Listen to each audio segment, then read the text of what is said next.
Welcome to an impressions video, my first ever impressions video, and where not to start with some Dragon Ball Kakarot. You know, that game that just came out. It was, I'm not even gonna sugarcoat it, man. It's pretty average to me. Not, it seems like it should have been better than what it is, and it's not as deep or as engaging as it should have been. Like hell. The fighting mechanics are just one button press, which is the circle button on PlayStation, and I literally got so bored with it, I stopped caring after like a good 5 to 10 minutes of when you play. As you can see, one of the battles here that I'm doing is with Piccolo, and I'm only doing like 2 to 3 moves because that's all I know that you can do. And of course, obviously later in the series, Goku gets the clearly better moves, but I've never seen Goku do rock paper scissors in the actual Dragon Ball Z, lore, and I've watched a lot of Dragon Ball Z, but that was weird to give that to him as a special attack. And as you can see, the cutscenes look amazing.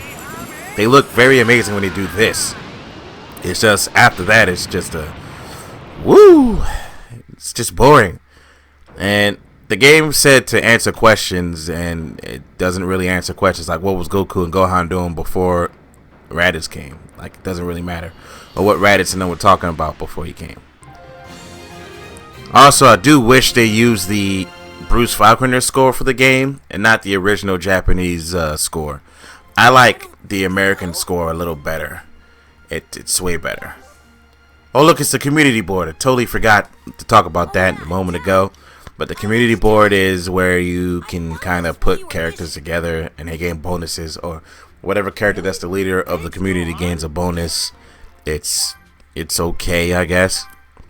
And you can kind of tell they kind of put some thought into like the menus and everything about the game, which makes it a RPG, but they forgot the most crucial part of an RPG, and that's they needed to make it the fighting mechanics or the gameplay loop better than what it clearly is, because I've never been so frustratingly bored to just walk around with Gohan or do anything like this. And as you can see, I just finished doing a little bit of quests with Gohan, and I literally almost was just like, come on, bro, what else am I doing?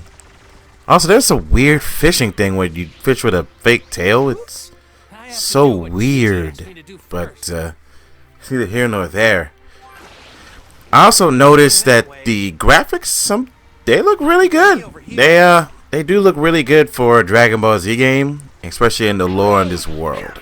And Goku does run really fast, as you can see. And he jumps real high. Jump good. Hey, you see, I got glitched up there on the rock a little bit. That was a little weird. Switching gears here. I did notice some things about the islands and Master Roshi's island. How it looks like it's actually accurate and representative of the world that is actually in, and that makes me kind of excited to kind of fly around and see exactly where everything is, like on a map. I did notice that some places like Master Roshi's house don't have too much to do inside of them. And so I tried to walk up the steps, and it didn't allow me to do anything. I just couldn't do anything in his house. I wish they allowed you to interact with stuff, kind of like how Goku would actually interact with stuff. Because if you guys haven't noticed, Goku's not really the brightest person in the world. He just does things instinctually, and he's just a really good fighter. I'd better say hi to everyone. It's probably because he didn't go to school, all that good stuff. There was one thing about the combat that I honestly noticed in the middle of the cutscene. I don't know if you guys have noticed it yet, and it's the part that kind of bugged the hell out of me, like almost to the point where as soon as I noticed it, I couldn't unnotice it. And I'm gonna wait till we get to it, but when it happens, I'll show you. Now for a CyberConnect game, or people that made it, I believe it was CyberConnect.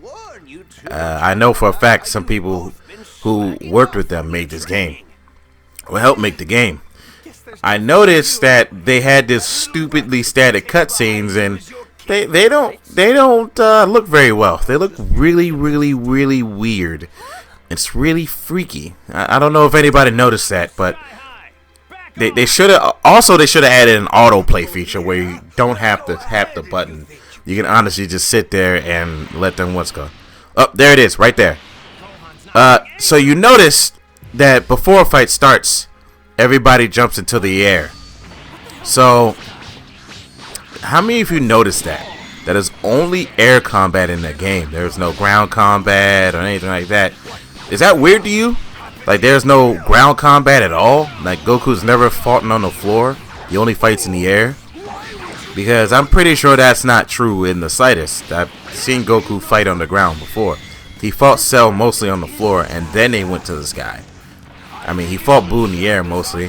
Hell, even Dragonball Broly, he fought mostly on the floor because Goku has a fighting technique. He even fought Vegeta mostly on the floor. And that's why I said this is weird and freaky, because everybody just, oh, you're going to fight me? You're going to fight me? Hop in the air. And then they fight. And then they're going to go back from the cutscene, and guess where they are after the cutscene?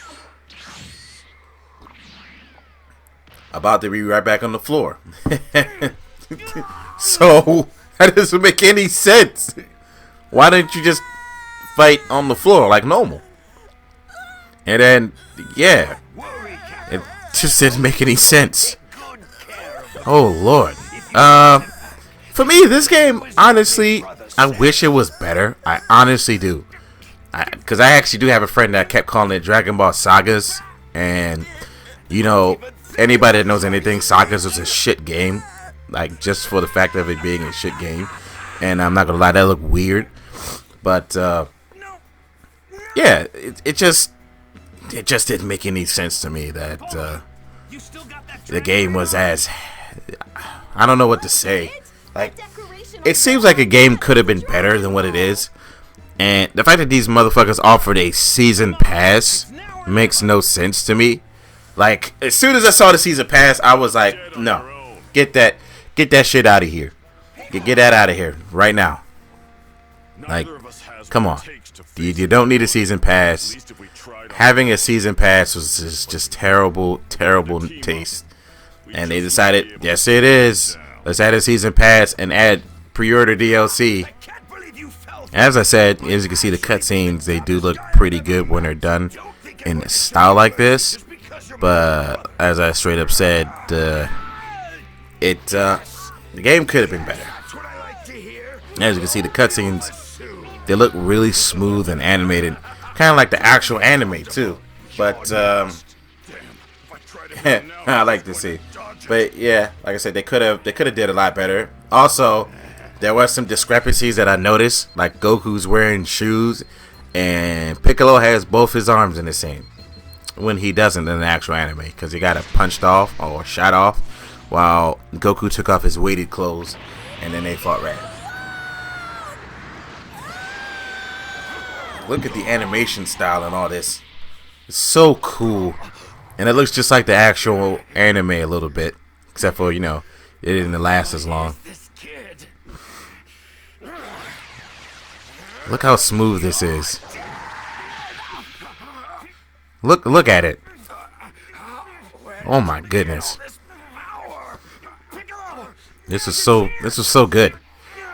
Well, like I said, that being said, oh, and my final problem is, how many times have you seen this situation? Seriously, how many times have you seen this? How many times have you seen this, the Frieza saga, and the Buu saga? If the answer is less than one, then yeah, something's wrong with you. You need to go and watch Dragon Ball Z.